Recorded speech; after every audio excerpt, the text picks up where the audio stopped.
All right, hello everyone, and welcome to our session tonight on student creativity with PowerPoint. My name is Cami, and I'm a teacher and instructional coach from Alberta, Medicine Hat, Alberta, and I love being a contractor for Cobblestone Collective, and I'm with Emma tonight, and she is an absolute PowerPoint genius and an artistic genius. And so you are going to be blown away by all that Emma has to share with you in PowerPoint tonight. So Emma, I'm just going to pass it over to you and we are going to get started. Oh, thank you so much, Cami. So my name is Emma Cottier. I'm from Victoria, British Columbia. I am a middle school teacher, but a big believer in giving kind of flexible student learning options and just different ways for students to share their learning. And of course, I sprinkle a lot of creativity on things that I do. So I'm going to go ahead and share my screen. And we're going to get going here. Cami, just confirm that you can see this. We are up and running, Emma. You're good. Fabulous. All right. So again, this is Microsoft PowerPoint for Student Creativity. It is featuring one of my hometown heroes, Emily Carr. This is Teacher Edition. Some of your students may have joined me for a previous session, Become an Artist with Emily Carr, where they were actually able to create their own Emily Carr masterpiece. So be sure to check that out. It's a great connecting activity for students that ties into some of these activities here. If you are interested in the resource to today's session, just simply in a new tab, type in the cc.page/student creativity, and you will be able to access this slide deck. This session, as you know, is also being recorded. This will be a recording made available to you. Here's your team. Just like we said, it's Emmy. That's our name together. That's our power couple name, Cami. I'm Emma, and we have Cami behind the scenes supporting today. I would like to acknowledge that I am presenting from the traditional territory of the local West Saanich people, a beautiful Coast Salish territory on the southern Vancouver Island, on whose beautiful land I'm able to teach, learn, explore, and share my passion of technology with you. So Haishka, which means thank you in our local Senchothan language. So big thank you to the West Saanich people. It is an honor to be here on that land. We are connected to Cobblestone Collective. We are both consultants, and thank you to Cobblestone and Microsoft for providing this session today. Let us know in the chat. We are curious what grade you teach and what school district. As this is recording, I will just pass over this from now, but it's always nice to get to know our audience. Today's plan, we are learning how to access Microsoft PowerPoint. We are going to learn about some beautiful features of PowerPoint to support artwork and student creativity. We're going to learn about some lesson design and personalized learning ideas, and also some hands-on demonstrations to ignite and inspire PowerPoint use in your classroom. And it's awesome that this is being recorded so that you can refer back to it anytime. So we're basically going to level up your PowerPoint game today. It's going to be a ton of fun. So earlier in a previous session, I did a landscape painting with students, and this is some of the elements that we went over. Emily Carr was a Canadian artist and writer who was inspired by the Indigenous peoples of the Pacific Northwest. She is one of the first artists to attempt to capture the spirit of Canada in a modern style. Here are a few of her paintings. In the top in the middle is the Raven. She was inspired by a lot of local Indigenous communities. She was born and raised here in Victoria. She studied art overseas, as well as she traveled up to the Haida Gwaii, formerly known as the Queen Charlotte Islands, and she spent a lot of times in remote Indigenous village. And one of that is reflected here at the bottom, a Haida Gwaii with the totems, but beautiful paintings. And then a lot of the forestries of local, and many very close to me where I live in Victoria. In a previous session, students created Metchosin. Metchosin is a place just outside of Victoria. And I just love this quote by Emily Carr. You will have to experiment and try things out for yourself, and you will not be sure of what you are doing. That's all right. You are feeling your way into the thing. And that's what we're doing with PowerPoint today, just getting a feel for kind of new design techniques, just ways to spice up student learning and creativity in your classroom. So this is what students will be able to create. We went over all the design features of this one, so be sure to check this one out. This one was called Become an Artist with Emily Carr, and it's a step-by-step tutorial to create this landscape painting inspired by Emily Carr's Chosen. So let's start with accessing Microsoft PowerPoint. Microsoft PowerPoint is located in the Office suite, so I'm going to go ahead and show you here. One of the easiest ways to get to it is simply go office.com. Ensure that you are logged in with your school account. You will know that you're logged in the top right-hand corner. You'll see your name or your initials or your icon, and that's how you can be sure to know that you're logged in. All the apps of Microsoft are located down this left-hand side here. They are also located through this 3x3 grid. If you click it, you can access them as well. So I'm going to go ahead and open PowerPoint. Just know for today's session, I will be using the web-based version. There are a few differences between the web-based and the desktop. Both work beautifully. But if you notice a few features are maybe slightly different between the web and the desktop does have a few more features.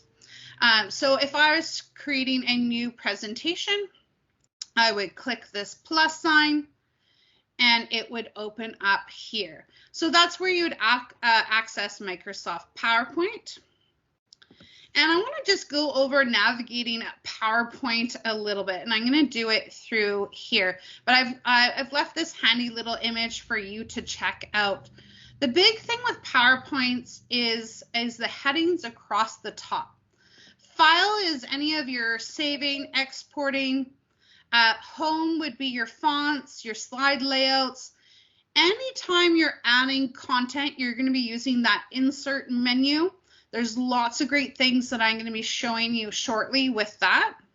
You can add shapes and icons and smart art. I'm going to be showing you both, all three of those actually. They are incredible for student creativity. If you are just looking to design a slide, that would be under the design menu. Your background colors are right here. And in the top right-hand corner, there's some big settings. We're going to dive into these in a little bit. But you can share right here and collaborate with others with PowerPoint. You can insert comments directly to your students. I'll show you that in more detail in just a second, as well jumping into present mode. Lots of different things. And of course, there's lots of themes here that you can choose. They're all ready to use in PowerPoint that helps you launch into designing different student materials. So there's just a general overview of some features, and we are going to start diving into some of these in more detail. Cami, is there anything that I might have missed that you want to add for any of those? No, we're doing good, Emma. We've got a few more people that have joined us, so I've just been busy putting the resource link in the chat. So if you've just joined us, welcome, and you can find the link for tonight's presentation in the chat. I'm Cami, your Cami behind the Cobblestone Collective again, and this is Emma leading us, and we are learning about PowerPoint. Oh, awesome. It's always nice to have some people live, so thanks for joining us today. Just diving into the features, and of course, remembering that you can access Microsoft PowerPoint through office.com. All the applications of Microsoft are there for you.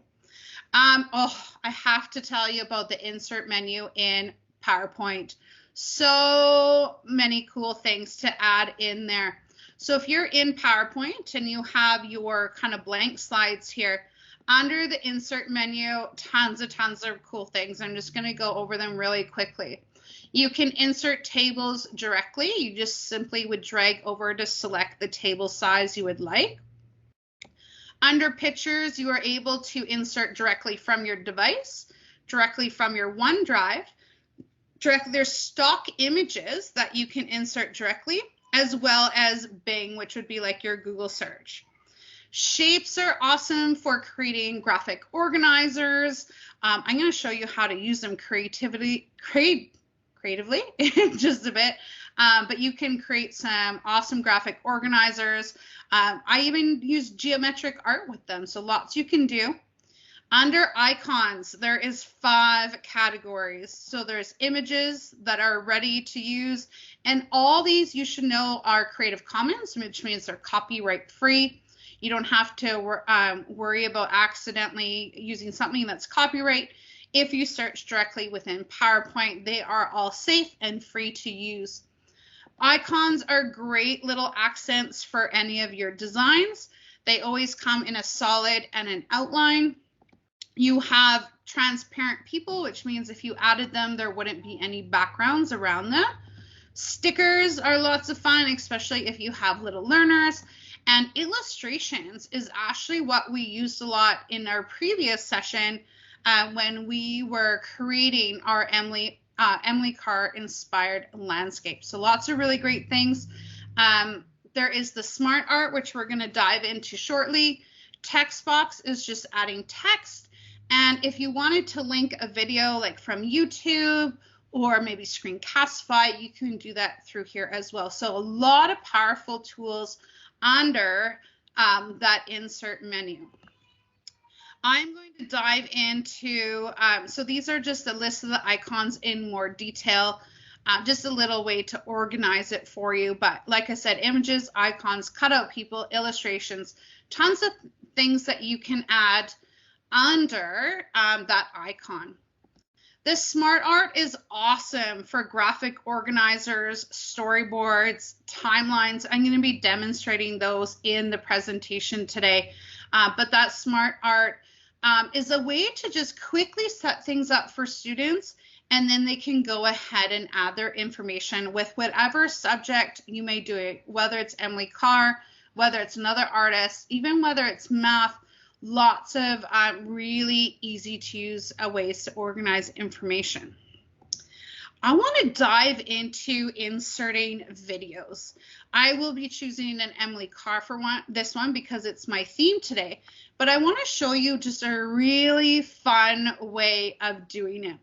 So in my next slide, I have set up a movie theater, and this would be a great way to introduce a new topic, a theme, to just show a video in a different way for students.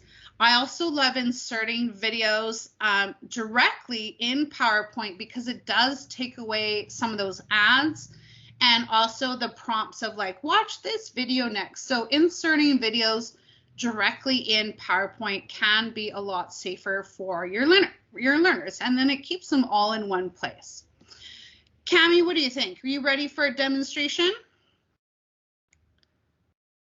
Absolutely, Emma. And I think it's just so important to remind everyone and that how safe it is to use YouTube in PowerPoint. It gets rid of, like you said, it makes it safe for your little learners. It gets rid of all the ads and all this stuff, and it's just like video, and that's it. And so that just makes it so powerful when we embed or insert YouTube inside of a product like this. Yeah, absolutely. And I teach middle school learners, and it doesn't take much for them to get distracted. We all love them to pieces, but you know, them just searching on YouTube for a video or even just a link that goes to YouTube, you know, they're going to be tempted to click on a different video. That odds are probably going to be off topic. So let me just show you a quick and easy way to set up a little movie theater for your students. So here's a blank slide here. All it involves is just a quick Google search. So I'm just going to type in movie theater. You could do movie theater wallpaper. You can do image. So I might even go, I do see a couple that have come up that look great. But you can even narrow it down, movie theater wallpaper, and some great options. So I am going to choose, I kind of like, you know what, before I choose, I want to show you a little trick that I do. Not related to PowerPoint, but it's awesome. If I click on tools, I get a drop down menu. I like to search by large. So that means I'm inserting a high resolution image. So I'm going to go ahead and search by large. And then I'm going to make sure it basically guarantees that I won't have a fuzzy image in my PowerPoint presentation. So I'm going to choose, I think I'm going to go with this one. All it is a matter of right click to copy. I'm going to copy that image, go back to my presentation, Control V or right click to paste. My image goes right in. All I have to do is drag out the corners, and I might just stretch it out so it fits the whole size. So now I've made my movie theater screen the entire size of my presentation. And then we can just go ahead and do the online video. So if you click on online video, it's going to prompt you here for the URL. So I need to go and get a URL. So as a teacher, I'm going to go directly to YouTube because I like to do the navigating through there. And I'm going to search Emily Carr. And we all know to preview our videos. I know that CBC is a very trustworthy source. I'm going to copy this YouTube URL at the top. It's always the youtube.com, and it will have a bunch of capitals and lowercase letters. I'm going to copy that code, Control C to copy, go back to my presentation. Remember, we're on the insert menu. Anytime we're adding content, pictures, videos, diagrams, it's always under the insert menu. Online video. We're going to Control V to paste that YouTube. It's going to give you a little preview. You'll confirm, yeah, that's my Emily Carr one. Hit insert, and a little screen is going to pop up. From there, I just adjust it to fit the size roughly. It doesn't have to be precise, but I just adjust it to fit my movie theater screen. And that's just like a little fun way to show a video. You could also, next to any of your videos on a PowerPoint slide, you could ask questions. You could add some other diagrams. So lots of things you can do with that. Cami, is there any questions about our movie theater before we continue?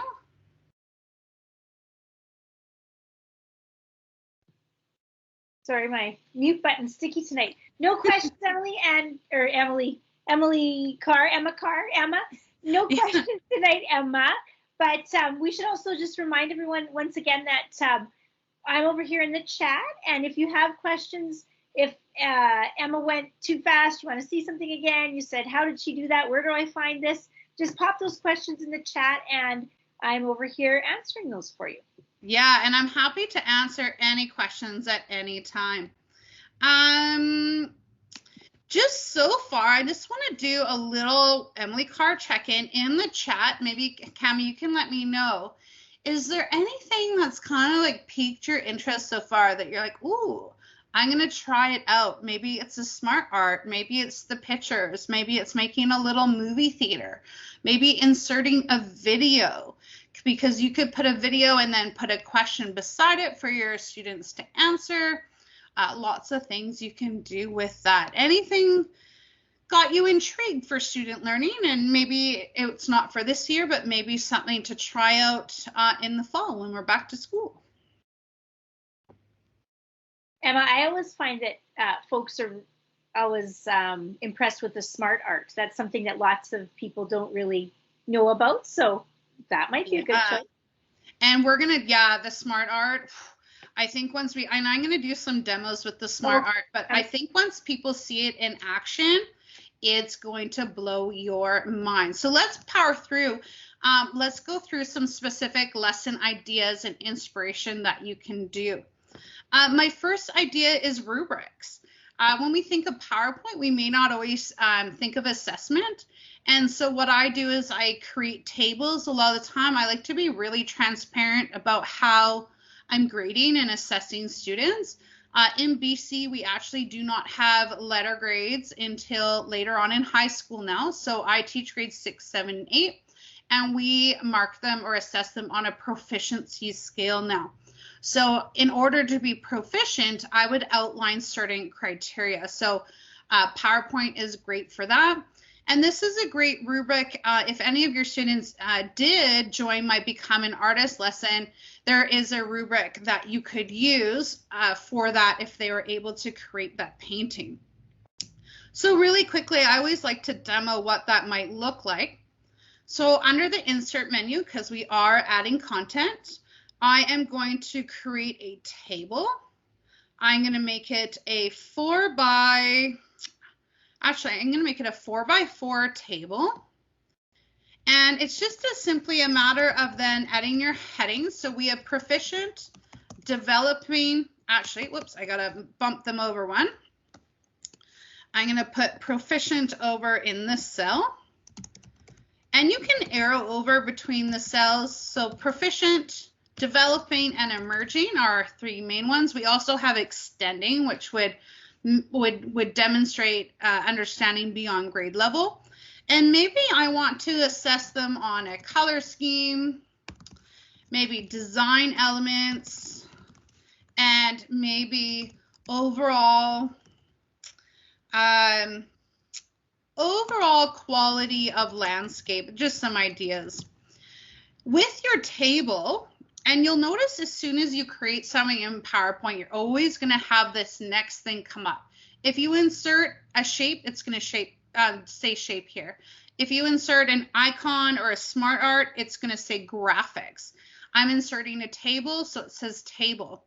And remember, so that's under, I'm not under the insert menu, under table, you have a lot of design features. This is one thing I love in PowerPoint, is this drop down menu. So if I highlight this table, just simply by clicking on it, and I click on the table tab, I can use this drop down menu to choose all different tables. And for some reason, it's not dropping down. There we go. But you can just simply switch between color schemes with one click. I absolutely love it. And if I was actually, creating this rubric for students, I'd spend some time filling in these individual elements. So tables are really great. You don't always have to be for assessment. They could be even making like a 3x3 choice board with writing prompts. It could be student signups for different things. You could make checklists for students. Lots and lots of ideas that you can use for tables. Now, Cami, we're going to start diving into that smart art, which I absolutely love. One of them that I might recommend is the traditional Venn diagram for doing compare and contrast. These images of Emily Carr I've just pulled off a Google search. The headings are done in a shape, and I'm going to show you the shapes in just a second. But you can easily do a comparison with the built-in smart art. All it takes for you to do is under the insert menu, going all the way to the smart art. And if you hit this drop down, you might be thinking, whoa, look at all those options. There is so many options. Insert, smart art. This is going to be a total game changer. So we alluded to this. Here is just a little check. There's lists, there's cycles, there's processes, there's hierarchies, there's timelines, tons of really cool things. Cami, I'm going to put you on the spot, but do you have like a favorite smart art that's your go-to? I like the stacked arrows. Ooh, the stacked arrows. Yeah, one of those kind in there. Yeah, and those are even really great. I teach grade 8 language arts, and doing those elements of stories like protagonist, antagonist, you can use these charts to organize that information. If you're doing scientific processes, or doing a lab report, also those smart art can help you to organize it. The one I'm going to show you right now is the Venn diagram. It's called the linear Venn. I'm going to click on that. It pops up. And all you have to do is enter your heading. So maybe I want to talk about the Emily Carr Raven in one and the Emily Carr Machosen in the other. So we're going to do a compare and contrast. If you do not want the other two circles, all you have to do is simply delete those bullets and they disappear. You can format your smart art just like the table. So if you click on it, you can, sorry, I just got to highlight the image again. Under Smart Art, you have the option to change colors. You have the option to change formatting. Lots of different things that you can do. You can click under styles. You can make them look three-dimensional. It's really pretty incredible. One of the things that I think is so important about inserting these for our students, especially for sharing the PowerPoints, is it takes off that, while it does take away maybe a little bit of their creativity, initially it allows students to get right to the task. I know that sometimes when I say to kids, okay, do it in make a PowerPoint, well, then it's they just want to format and format and format. Yeah. So if I give them a structure, I give them the Smart Art, I give them the scaffolds, and their job is then to put the content in, we can get to the content and working with the learning a lot faster when we use all of these great scaffolds that are available. Yeah, absolutely. And I think that's a good thing. And, and not all kids love formatting. For some kids, it can be really labor intensive, and it can be really quite a barrier to student learning. So sometimes it's really nice just to have these grab and go templates. Now, if I wanted to add some details, all I have to do is hit Enter and Tab, and it's going to allow me to put information about these specific paintings. So in the Raven painting by Emily Carr, it focuses on the Indigenous aspects of the creator. I'm going to say the creator of light, because in Indigenous culture, the Raven is known for being the creator of light. There is also some really vibrant colors in this painting. So you can see the more you add, it's going to auto format in that Smart Art to fit all your text, which is a nice addition as well, because if you're using text boxes, you would constantly have to be adjusting or changing the font size for it to fit. So in the Machosen painting, and Machosen is really close to where I live, it focuses on a rural forest. There's some hint of logging or deforestation. And you could add your bullet points there. So a really just great way to outline and some organize information. And remember, to manipulate the Smart Art, all you have to do is click on it. The main points that come up are your headings, and they are going to be bigger. And then to do your points, it's Enter Tab. So Enter Tab. And you can format it as well. If you want your heading to stand out, you can even do that and hit bold. So you can even format within this box, which is awesome. So I've gone ahead and bold the titles of her paintings to make it stand out. Now, sorry, I'm just going to jump in. Magdalene has a question. Wanting you to show again how to add to the topic. So I'm wondering if she means like, how do you add another part? Magdalene, if you want to even pop your mic on or let us know what specifically. No, it's okay. She just answered my question. Thank you. Good. Awesome. Thank you. And I'll just show one more time. So if you want to manipulate your graphic organizer or add information, all you need to do is to click on it. If I decided that I wanted to share some information about a third painting or maybe one of her writing, if I hit Enter and Tab, it does a bullet. But if I go backspace, it's going to align it. And I can't think of another one of her paintings off the top of my head, but I will just call a third one writing. Enter Tab. And I know she did some writings with Klewick, and so I could add in some details that way. So all you have to do is click to manipulate. Really great way to organize information. And we know we can do Venn diagrams for any subject, any age, powerful for students. Cami, are there any more questions about the Venn diagram one before we move on? That's all the questions. I like how you showed us the layers and adding. It's so easy once we see how to do it.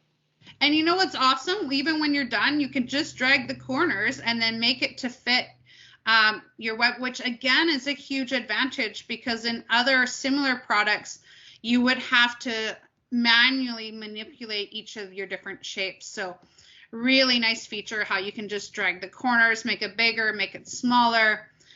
Lots of options. Well, it's great because they're all grouped together already. Like, again, all that formatting, that hard mental work for kids of formatting and how frustrating that can be. It groups it all together. It does it, and it makes it really easy for a student's work to look really good. Yeah, and I think that's a really good point. Is it really supports a diversity of student learners, because all learners, regardless of their ability, can create professional looking work really easily. And so it allows all students to feel successful, which I know in my classroom I absolutely love, because if you were doing this task, say by paper and pencil, you're going to see quite the spectrum of ability. So this allows, I think, more students to be successful in organizing and sharing their information.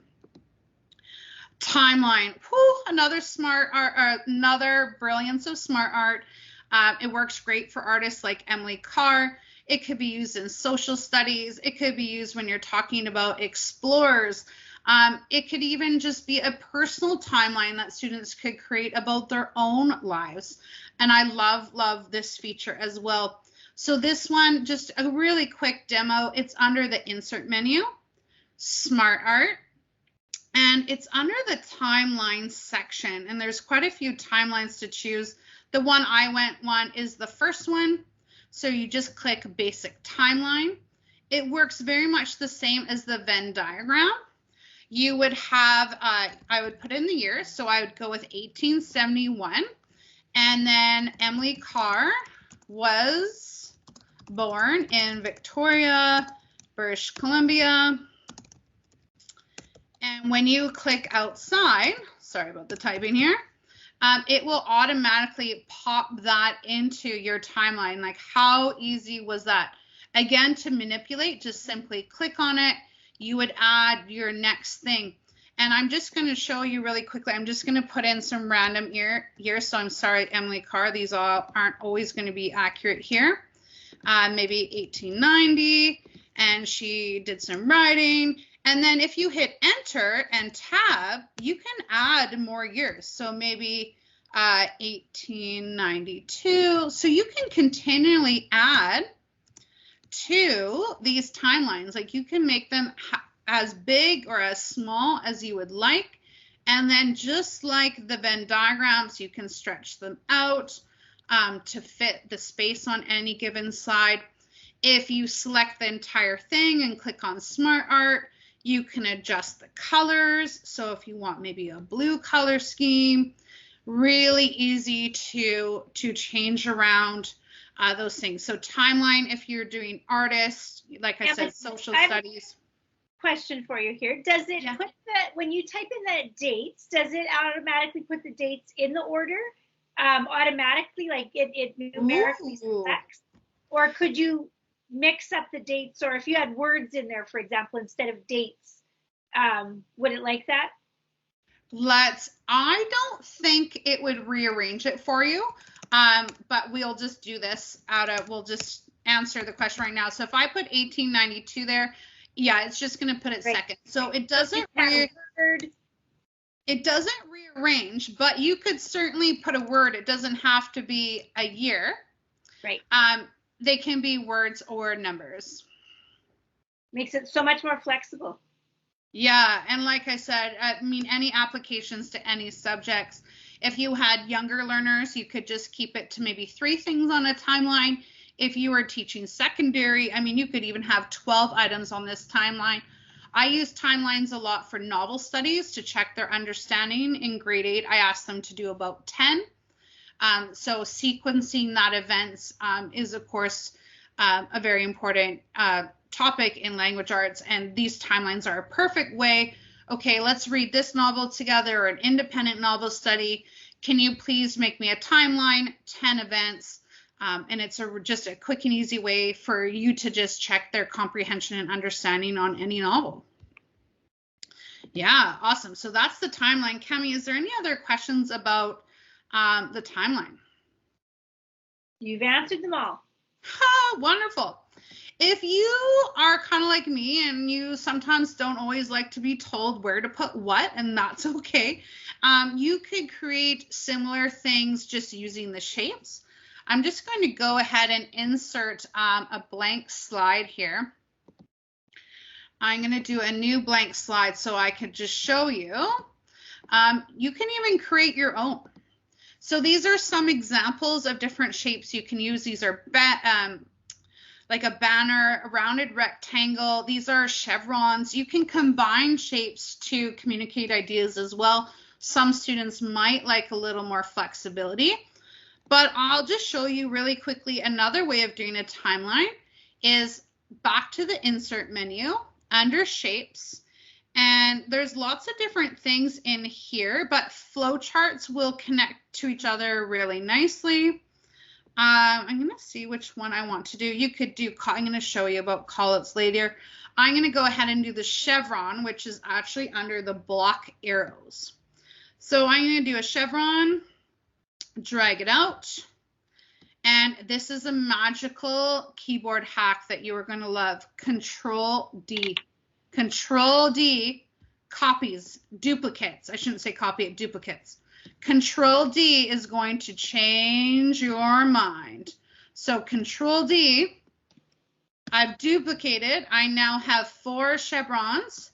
If you're kind of a graphic designer like me by nature, this is my little hack I do all the time. In PowerPoint, they organize colors in the different like shades. So if it was me, I'd have a darker one.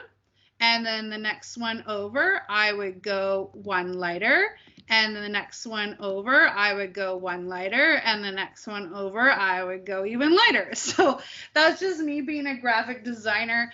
I would do that to organize information. And you can double click and type directly in a shape.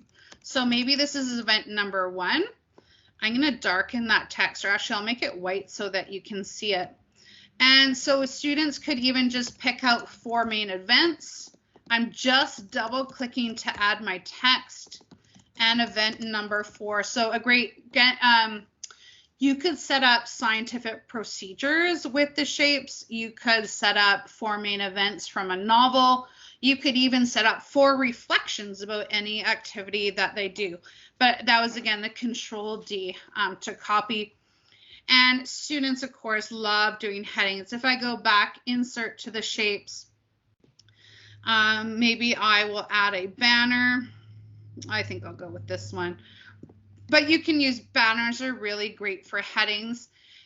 In my grade 8 social studies, we do medieval manners. So I might have them kind of do more of the scroll, traditional heading that way, just to kind of get more of the feel for the times, and they're nice little design elements. So that's just using shapes.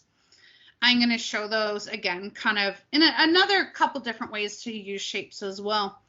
Cami, anything you want to add about shapes or a question?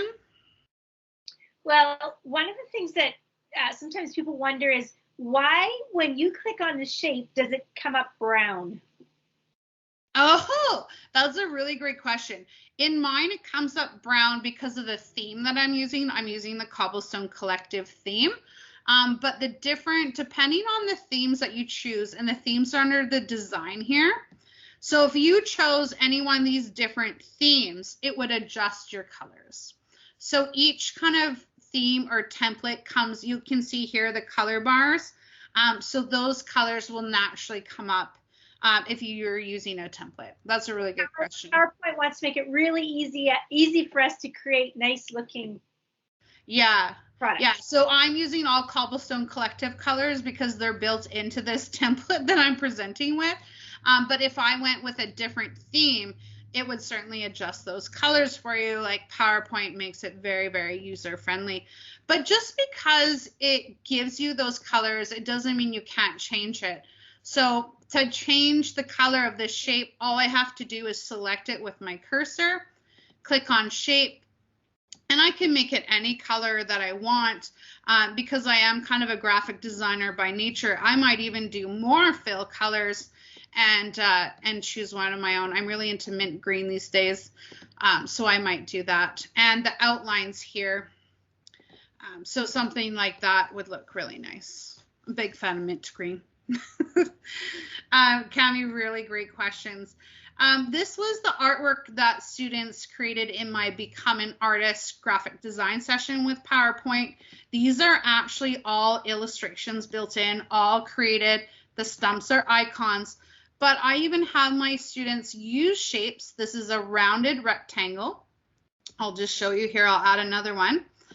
So insert under shapes, rounded rectangle. And I'm actually going to make the little post first because graphic design is done in layers. So I'm going to go ahead and just make a post, and I'm going to stick it in the forest right here. And I am going to insert another rounded rectangle. So shapes, rounded rectangle. And now I've made it like a little sign in nature. You can adjust the size of the shape to accommodate your text. And you could have students, Emily Carr, I'm going to say ... They could use the signs to communicate information really creative way as well. So if you have students that did do the Emily Carr landscape painting, you could have them insert a little nature sign to tell you something about her or her life, or the inspiration between that behind that particular artwork. Shapes are also great for comic strips. Students love them. All this is inserting rectangles. I've inserted 5 rectangles. I've inserted a sign, just like I've shown you. And then these are the different callouts. They have slightly different names, are under the shapes, and they are all located right here under callouts.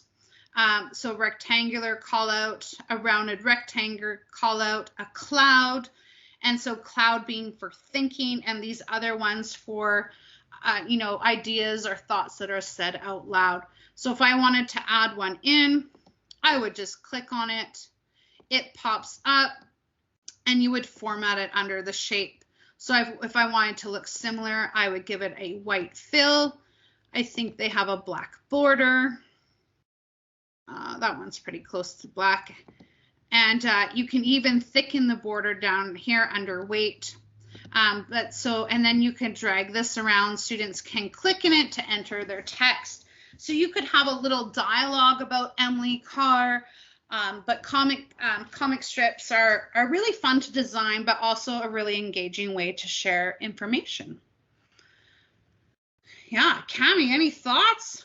Well, I was just thinking again, that would be, again, such a great way to design that as a template ahead of time, as a scaffold for your students, so they don't have to put in the boxes and pull, they could even put the call outs off to the side of the PowerPoint and just drag in the ones that they needed using that Control D that you showed us. Yeah, absolutely. And let me just show you really quickly just how easy it would be to make a template. So under design, I would just go ahead and choose a background color. I tend to like really soft colors for the background. So background color, and then insert your shapes. You could do just a regular rectangle or a rounded rectangle, but I'm just going to choose a rectangle. I'm going to drag it out, maybe about there. I'm going to recolor it because that to me is a lot of orange on one side. So maybe I make this a navy blue with a dark outline. So there's one of them. Control D to duplicate. Drag it beside. Well, I'm going to make these a little bit smaller because I noticed I'm going to run out of room. Control D to duplicate. And PowerPoint has, you'll notice those red dotted lines. Those are alignment tools. In PowerPoint, they will tell you if your boxes are aligned, and they'll also tell you, see those arrows that come up between them? They will even tell you if they are equal distance apart. Like, thank you, PowerPoint, for people like me that like things perfectly aligned. PowerPoint helps you out with that. So I'm just going to continue duplicating. Using those alignment tools, I now have 6 boxes for a comic strip quickly set up for my students. Now they could use Google search to pull out I'll just show you quickly. If I wanted to use Emily Carr's, I'm going to go with portrait and see what I get. Another little hack in the image tools, click images, tools like we did last time. But here's my other hack, my other go-to hack when I'm creating and designing in PowerPoint. Under color, hit transparent, and that's going to ensure that I have an image about Emily Carr without the background. So images, tools, transparent. If you see those checkered boxes around Emily Carr, that means you do not have a background, and I think those look nicer in any presentation. Copy the image, paste my image, say, hello, Emily Carr. I can put her in here, and then insert shapes. I'm going to add one of those callouts, and maybe I'll do this one. And then students could add a piece of information, and you can drag it out. You can rotate it so it gets kind of closer to where she might be talking.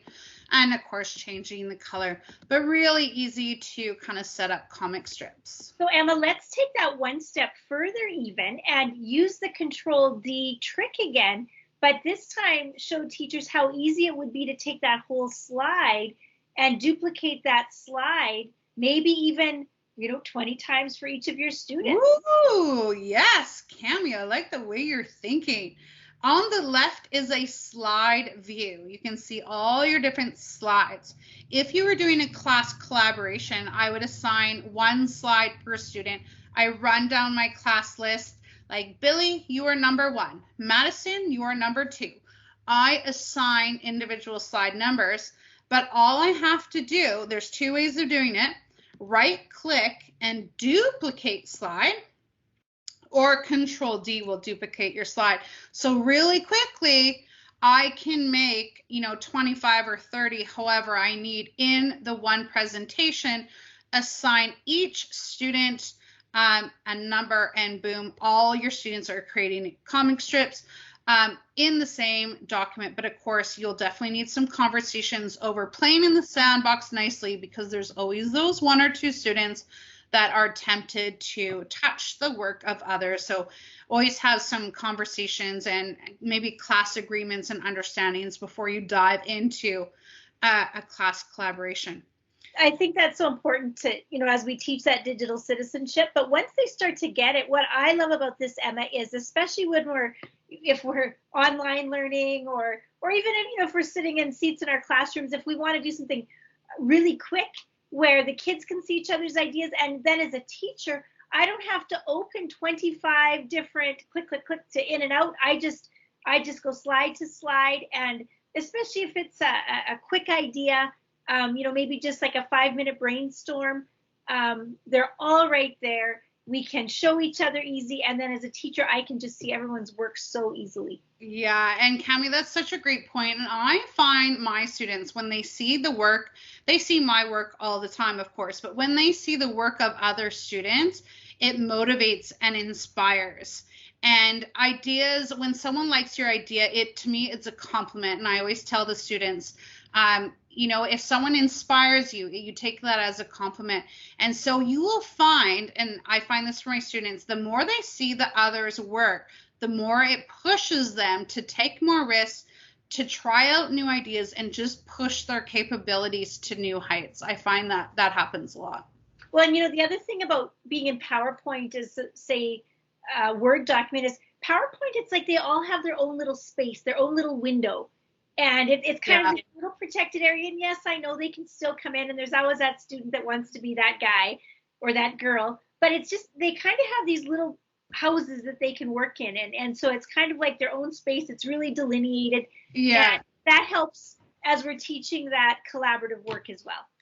And just a little teacher hack for assessment, down in the bottom right-hand corner, there's a different view for PowerPoint. Yeah. I'm in editing view, so to say, but I can switch to slide sorter. Boom, look at this. I can quickly have a glance at all the different slides. So I could quickly see in my classroom, like who's gone started, maybe who might need some help, So it's the quick glance, or you can even just see who's being productive at any given time in PowerPoint. So a little hack for you, that's down here in the right-hand corner. Slide sorter will allow you to see a little hack.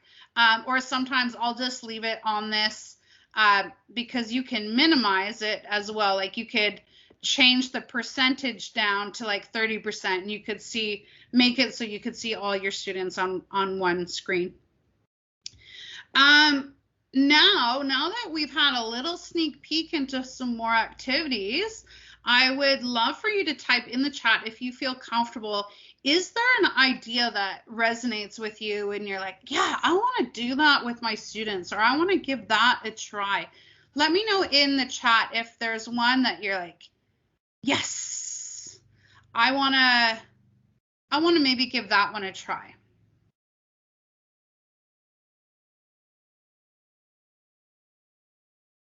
And if you're shy, that's okay. You don't have to share if you don't want to. Cami, you just let me know if anyone is sure, but if not, I want to show a few more things before we end today.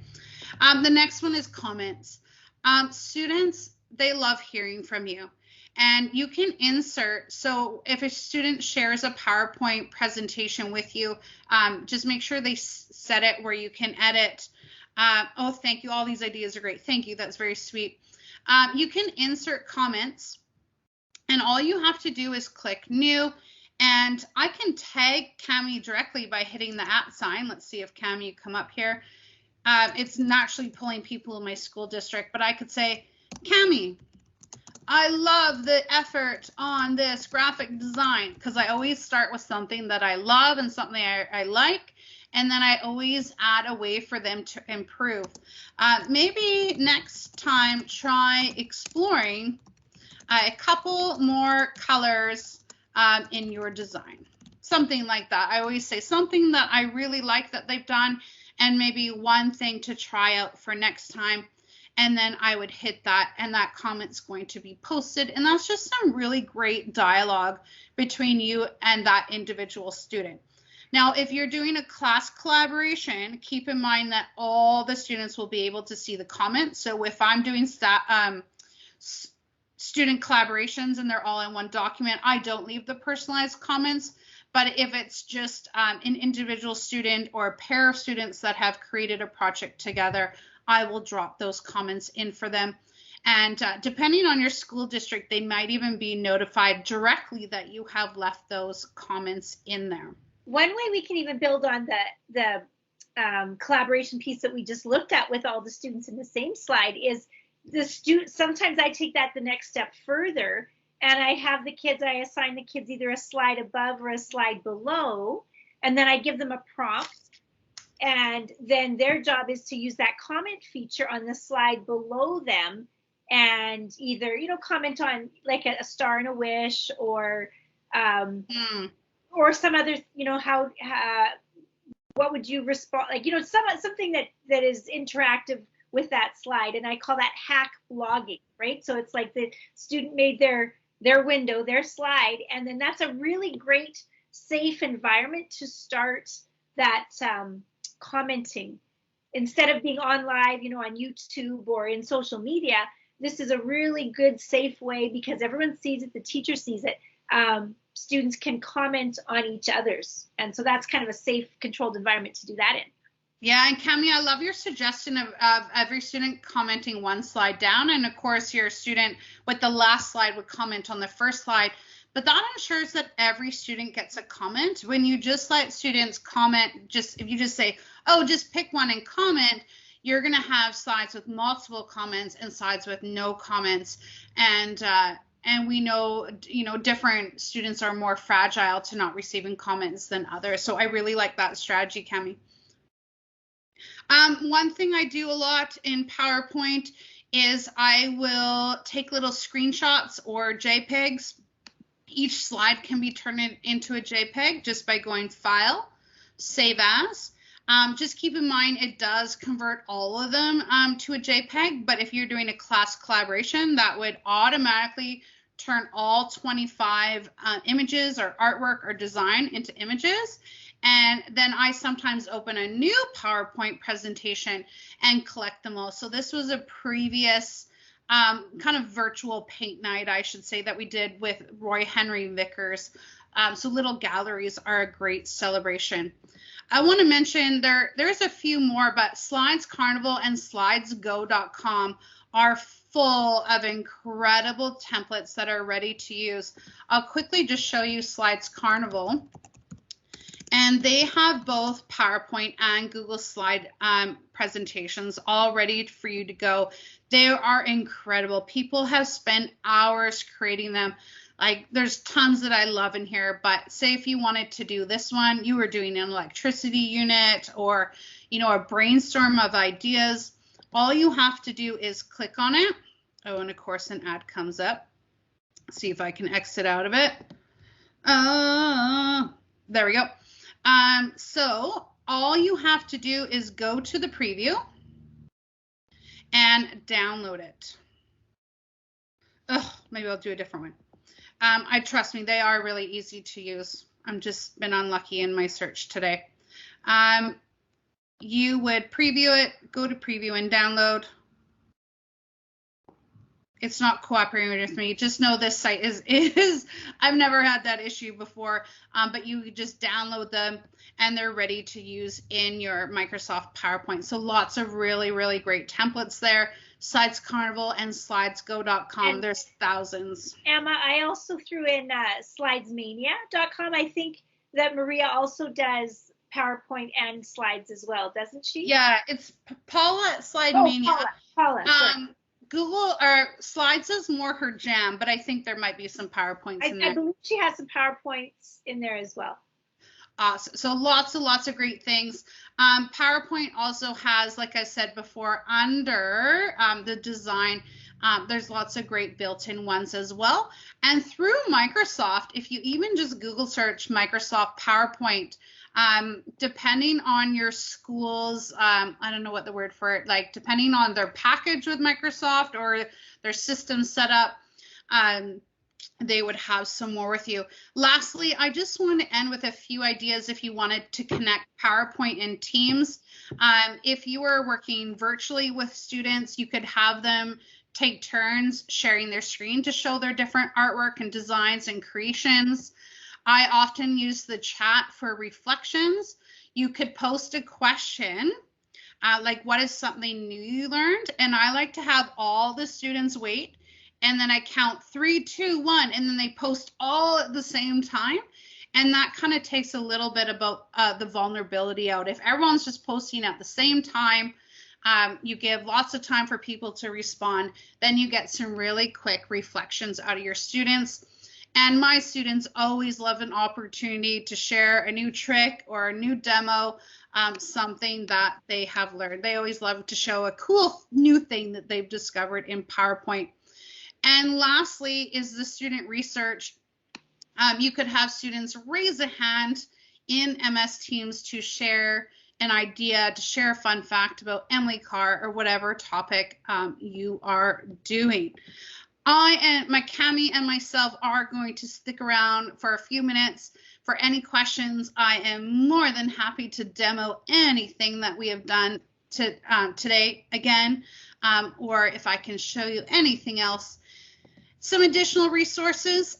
If you do want to link to that step-by-step tutorial, my slide deck for the Become an Artist, it would be a great end of year activity or anytime activity. The link is there. And as well as Slides Carnival for lots of different templates. I thank you so much, and Cami does as well, for taking time out of your evening. I know in June teachers are busy and you know the brains are checking out, but we would love it if you would leave feedback. If we can support you further anytime today, next week, next month, next year, please email us help@cobblestonecollective.ca. And again, if you would like the link to this research, or not this research, we're not researching. If you want the link to this slide deck, the cc.page/student creativity. And I know Cami has dropped that in the chat. So thank you. Cami, is there any? Just one last thing that we need to mention tonight is that if you are interested in receiving a credit for your attendance here tonight at the Microsoft Educator Center, you can go to the Microsoft Educator Center, just Google that. And when you sign in, you can either create an account, or if you have an account, there's a workshop code there. And if you copy that workshop code, it gives you essentially a learning credit. So if your district requires you to do professional development hours, or you need to collect learning hours, or maybe you're even working toward your Microsoft Innovative Educator status, you can use these codes as well. So that might be something else that you're interested in. And thanks, Cami, for sharing that. It never hurts to drop that code in, because you just never know. So thank you again all for joining us. Remember, this session will be recorded, so if you do want to check out something again, it will be made available to you. And if for some reason you can't find it, just reach out to the help at cobblestonecollective.ca and they can send you the link directly.